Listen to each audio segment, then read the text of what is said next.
Vamos abrir no Salmo 22, a partir do verso 22, até o último versículo, 31, que nos diz assim: A meus irmãos declararei o teu nome, cantar-te-ei louvores no meio da congregação. Vós que temeis o Senhor, louvai-o, glorificai-o. Vós todos, descendência de Jacó, reverenciai-o, vós todos, posteridade de Israel. Pois não desprezou, nem abominou a dor do aflito, nem ocultou dele o rosto, mas o ouviu, quando lhe gritou por socorro. Detivem o meu louvor na grande congregação, cumprirei os meus votos na presença dos que o temem. Os sofredores hão de comer e fartar-se, louvarão o Senhor, os que o buscam. Viva para sempre o vosso coração. Lembrar-se-ão do Senhor, e a ele se converterão os confins da terra. Perante ele se prostrarão todas as famílias das nações. Pois do Senhor é o reino, é ele quem governa as nações. Todos os opulentos da terra hão de comer e adorar. E todos os que descem ao pó se prostrarão perante ele, até aquele que não pode preservar a própria vida. A posteridade o servirá, falar-se-á do Senhor à geração vindoura, hão de vir anunciar a justiça dele. Ao povo que há de nascer, contarão que foi ele quem o fez. Meus amados irmãos, pela manhã, nós falamos na primeira parte desse salmo, do verso 1 até o verso 21. E nós percebemos, ali no tema central, que Deus nos ama, a despeito de tudo que possa nos suceder nesse mundo. E nós vimos ali algumas necessidades que nós temos para que possamos nos deparar com esse amor de Deus, desfrutá-lo na nossa jornada. Primeira necessidade que nós vimos, a oração nos momentos de aflição. Sempre recorrer a Deus em primeiro lugar e não em último. Uma outra necessidade, a confiança irrestrita em Deus. Uma confiança que não titubeia, ainda que nós, entre aspas, tenhamos os nossos momentos de lamentações e de brigas com Deus. Alguns acabam tendo esses momentos em suas orações, mas confiar absolutamente no Senhor. E nós vimos também que uma outra necessidade que temos para nos depararmos com esse amor de Deus e vivenciá-lo na nossa jornada é sempre ter em vista a redenção. Nunca perder de vista a nossa salvação. Daí nós iremos compreender o que Paulo disse, que a nossa tribulação é leve e momentânea, que não pode ser comparada com o eterno peso de glória que há de vir sobre aqueles que amam a Deus, aqueles que temem a Deus. Quando nós comparamos as tribulações do presente momento com a glória que nos aguarda, as tribulações são praticamente insignificantes. Então essa deve ser uma constante na vida dos cristãos. Deus nos ama a despeito do que nos ocorra. Nós temos necessidade de orar, de confiar e de ter uma visão voltada para a redenção no Senhor. Nós vimos aí ao longo dessa pandemia que algumas celebrações não cessaram. As pessoas deram o seu jeitinho. O brasileiro tem o tal do jeitinho brasileiro. Nós vimos pelas redes sociais, nós vimos até mesmo pela TV, formas diferentes de se comemorar, por exemplo, o aniversário. A pessoa completou mais um ano de vida, comemorou-se, seja à distância, por meio de online, as famílias nas suas casas comemorando. Nós vimos pessoas que da celebração acabaram não medindo esforços e tendo uma certa atitude inconsequente. Aqui em Brasília nós tivemos o escândalo de uma festa que as pessoas eram testadas na porta da festa, aquele exame chinês lá todo falho. Então eram testadas na porta, quem desse negativo entrava para a festa. Nós vimos aí mundo afora pessoas que não abriram mão de celebrar, não abriram mão de comemorar, algo que não pôde ser cessado. Meus irmãos, nós como cristãos temos uma atitude nas nossas vidas que jamais pode ser cessada.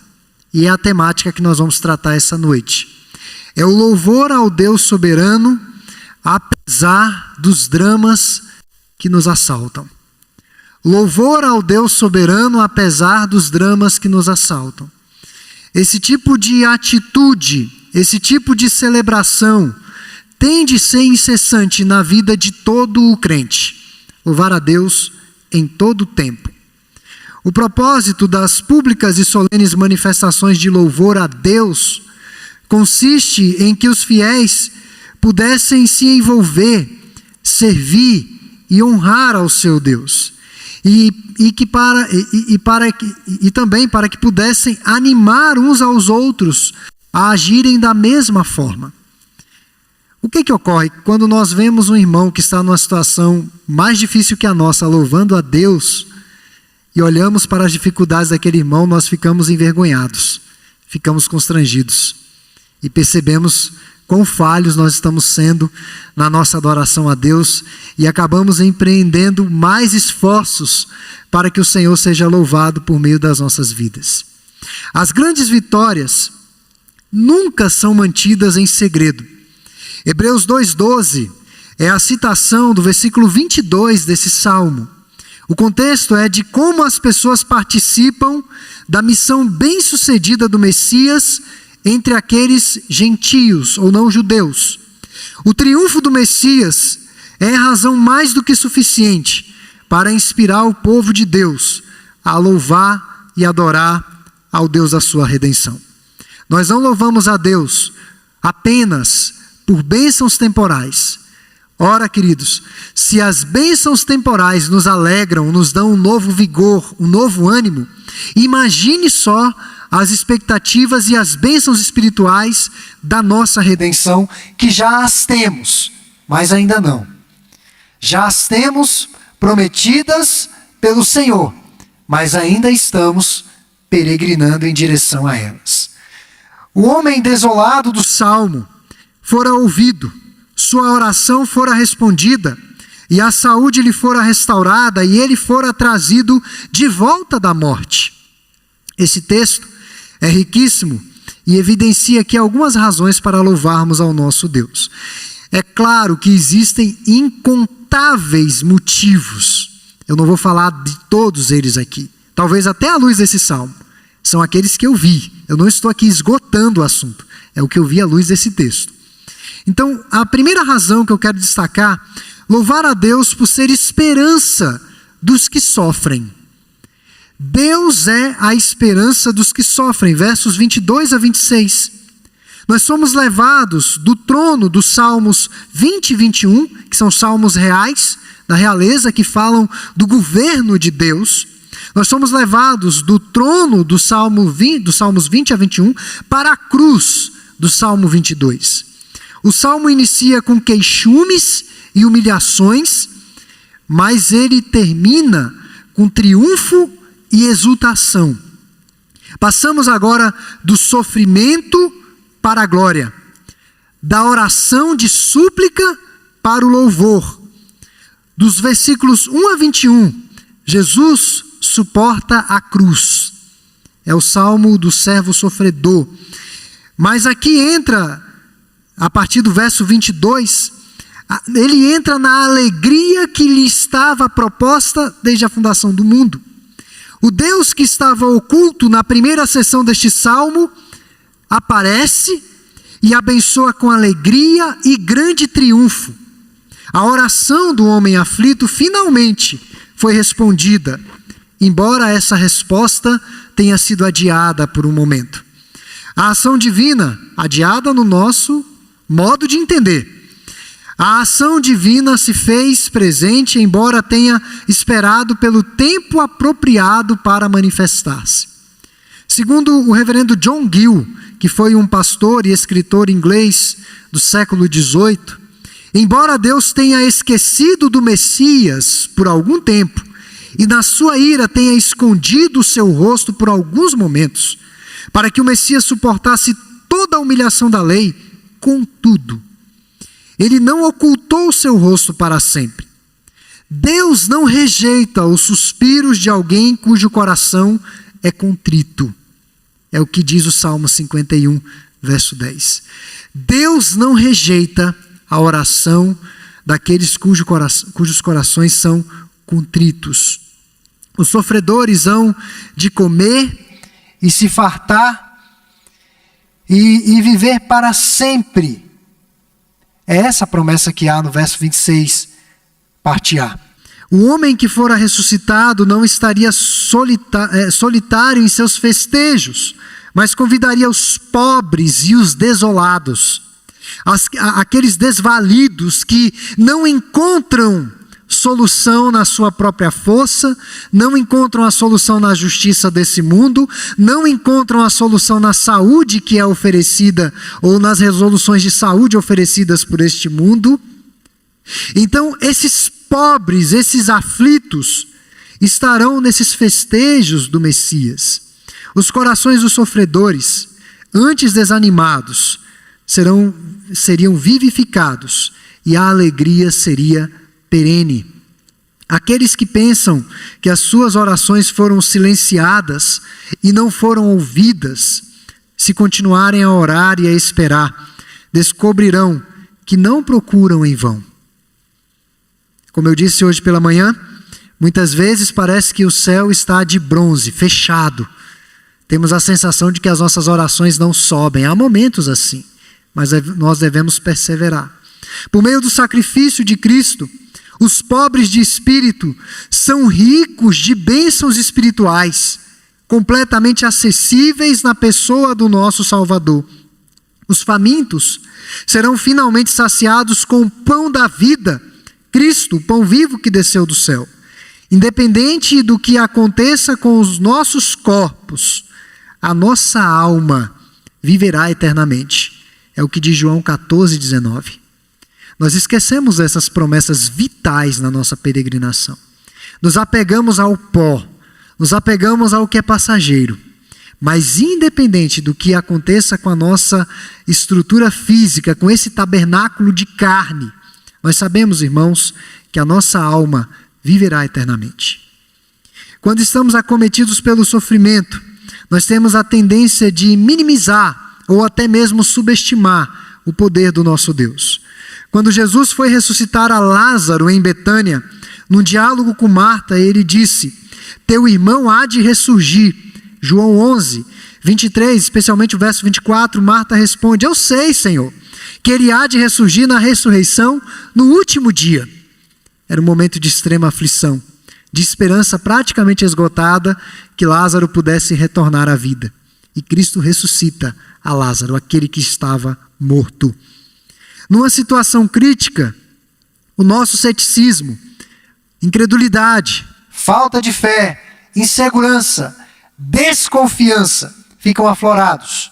O nosso Deus é o Deus que trabalha incansavelmente para que todas as coisas de alguma maneira se encaixem e cooperem para o nosso bem.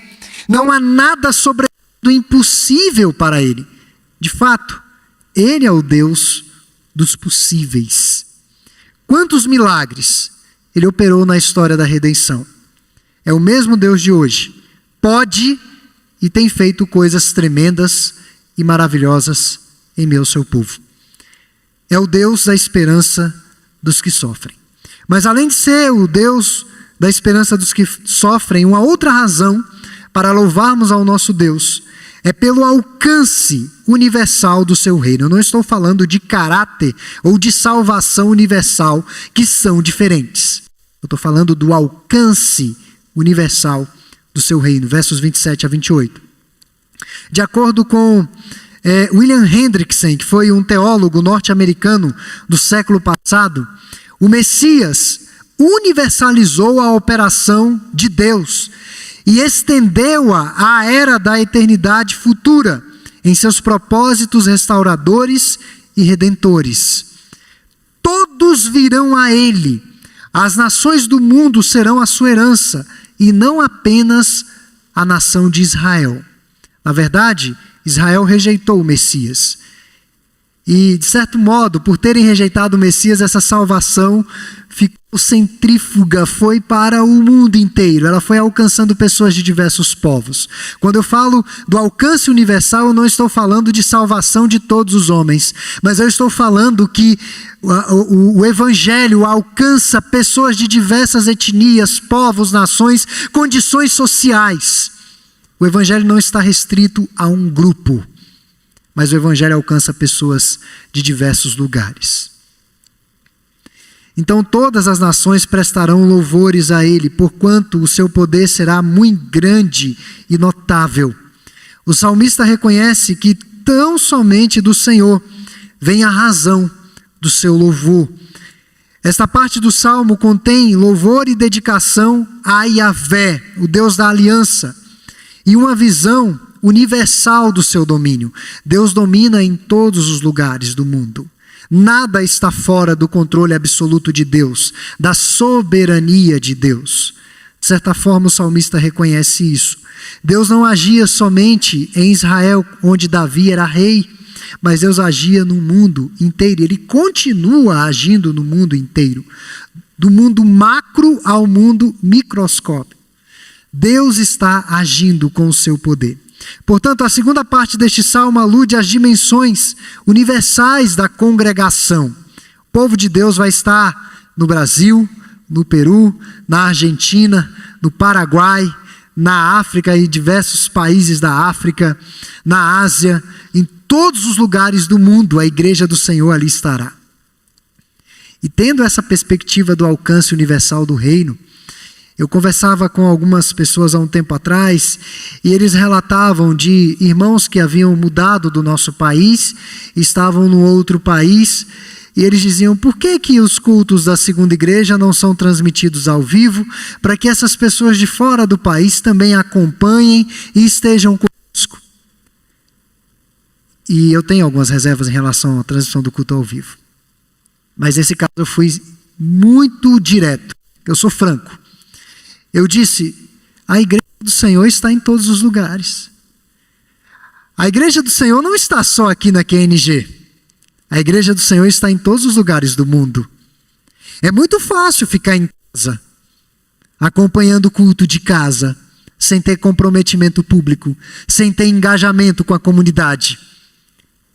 Igreja não foi feita para ser colocada dentro de uma TV na internet. Igreja foi feita para ser vivida no dia a dia. E daí eu disse para esses irmãos que eles deveriam buscar uma igreja mais próxima da palavra do Senhor. Se não tivesse uma igreja presbiteriana, que fosse uma igreja batista, assembleia, uma igreja genuinamente evangélica, ali aquela família deveria se engajar e se envolver com o reino do Senhor. Porque o alcance do reino é universal. Ele não está restrito a um local, é universal. Então, em seu cântico, o Senhor fala do alcance cada vez maior da obra expiatória que ele completou na cruz. O Evangelho finalmente chegaria até os confins da terra. Quando um adorador judeu levava uma oferta pacífica ao Senhor, tomava parte desse sacrifício para si, a fim de usá-lo num banquete com a sua família e com quaisquer amigos, inclusive estrangeiros. Ele oferecia aquele sacrifício a Deus, havia uma parte que ficava com ele, e ali ele iria cultuar com a sua família, banquetear com a sua família, e ele convidava amigos e talvez até estrangeiros. Essa tradição tornou-se um retrato do futuro reino glorioso. Porém, os fiéis gentios também farão parte dessa festa, ou seja, os não-judeus, todos nós. Eu acho que aqui não tem nenhum judeu de nascença. O Messias reinará sobre toda a terra. Os judeus ortodoxos terminam seu culto recitando Zacarias, capítulo 14, verso 9. O Senhor será rei sobre toda a terra.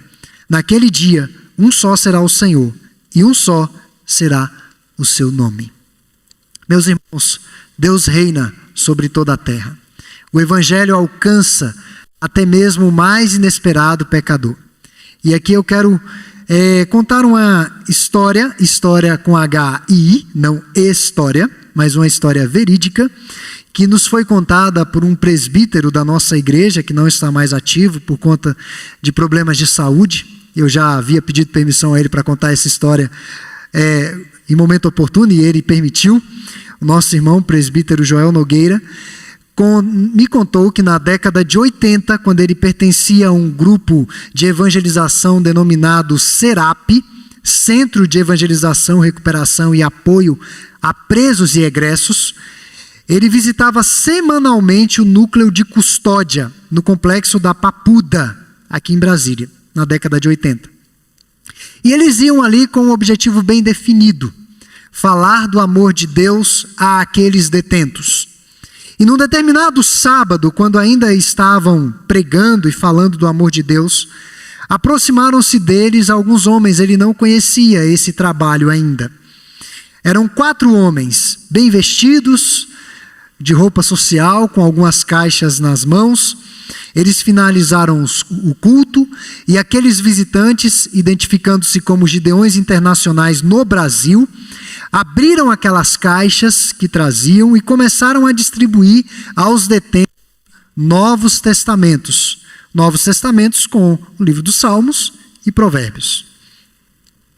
E a cor daqueles Novos Testamentos, Salmos e Provérbios, era na cor cinza, de capa cinza. E eles sempre, ao distribuir, diziam aos detentos: isso daqui é um presente de Deus para o seu coração. E o presbítero notou que todos que estavam ali receberam, menos um detento. Um detento estava mais arredio, e ele era reconhecido como, digamos assim, a parte mais complicada ali, o chefe, né? Ele era o mais temido daquela ala, da Papuda. E um Gideão, com toda a sua habilidade, ao vê-lo sentado, distante, alienado do que estava acontecendo ali na distribuição, chamou aquele detento para entregar o livro. E o detento disse o seguinte: não quero esse livro. Eu só aceito esse livro se for para fazer páginas, ou para fazer das suas páginas um embrulho de cigarro, de fumo.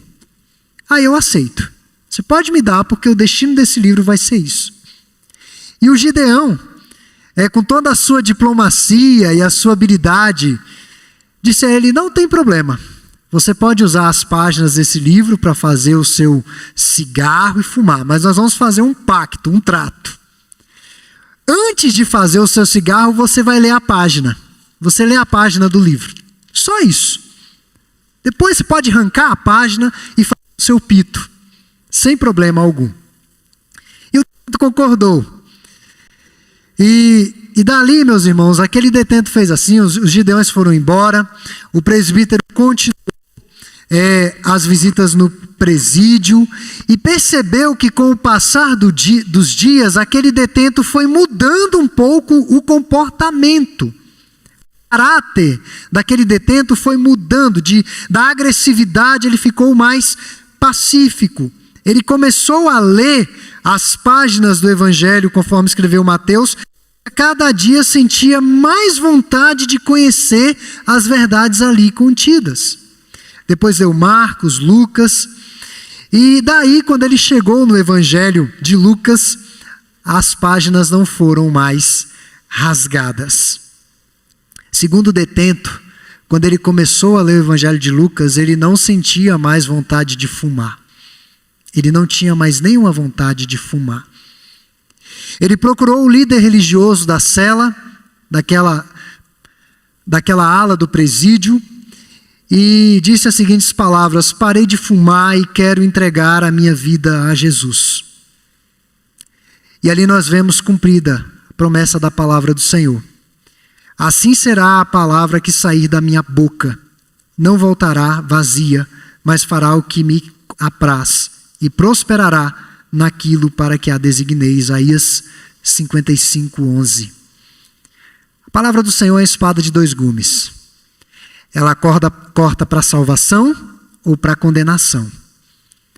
Nós pregamos sempre na expectativa de que corte para salvação. É a nossa alegria. Nós não temos prazer que uma pessoa vá ao inferno depois de ouvir essas palavras de vida. O presbítero Joel disse que contou esse testemunho no jantar dos Gideões Internacionais, e uma esposa de pastor que participava daquele jantar, quando ouviu esse testemunho, ela disse: esse homem que o senhor está contando esse testemunho é meu irmão. É o meu irmão. Foi ele que foi alcançado dessa maneira, com essas palavras de vida. Meus irmãos, o alcance universal do Evangelho do Senhor Jesus alcança até o mais vil pecador. Porque nos alcançou, né, irmãos? Então nós sabemos disso. Mas além de louvar o Senhor por Ele ser o Deus da esperança, daqueles que sofrem, pelo alcance universal do seu reino, uma última razão que eu quero destacar aqui para louvarmos ao nosso Deus é louvá-lo pelo seu reino atemporal, ou reino ultratemporal do nosso Deus. A humanidade é mantida por uma sucessão de gerações, de modo que sempre existe uma geração partindo e outra chegando.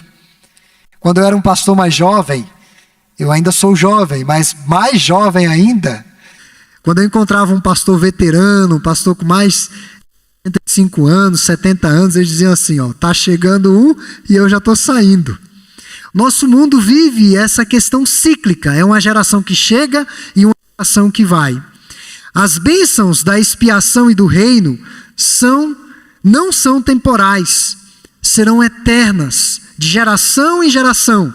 Nessa passagem são apresentadas algumas gerações.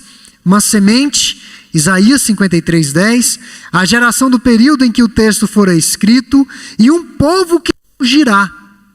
A igreja de Deus existirá até o fim dos tempos.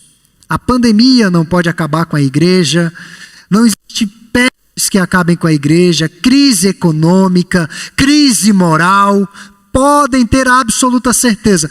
Todas as instituições podem falir, até a Coca-Cola, menos a igreja. A igreja jamais vai falir, a igreja jamais vai fechar. Haverá uma sucessão de cristãos professos, de ministros do Evangelho, de geração em geração. Uma semente o servirá.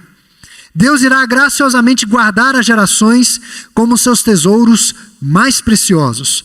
Cada geração se erguerá a seu tempo, não somente para manter a virtude ou as virtudes das gerações passadas e fazer a obra, mas também para fazer a obra da sua própria geração, responder às perguntas do seu tempo. Essa geração, ou essas gerações, hão de honrar e servir a Cristo e sempre deixar o legado de testemunho do Evangelho para o bem-estar das almas das gerações que ainda estão por vir. O fato é que os que ainda não nasceram, em seus dias, ouvirão falar da justiça do Senhor. E de acordo com o reverendo John Piper, um pastor batista norte-americano de nossos dias, pessoas que ainda não nasceram serão incorporadas no plano divino. Elas também serão arrastadas nos louvores da grandeza de Deus e de seu poderoso empreendimento. Assim, o Evangelho se espalhará até aos confins da terra. Nada neste mundo pode ofuscar o poder da mensagem do Evangelho de Deus. Nós vemos aí essa guerra cultural. Fala-se da ascensão do anticristo, muitos estão temerosos com isso. Fala-se de uma nova ordem mundial.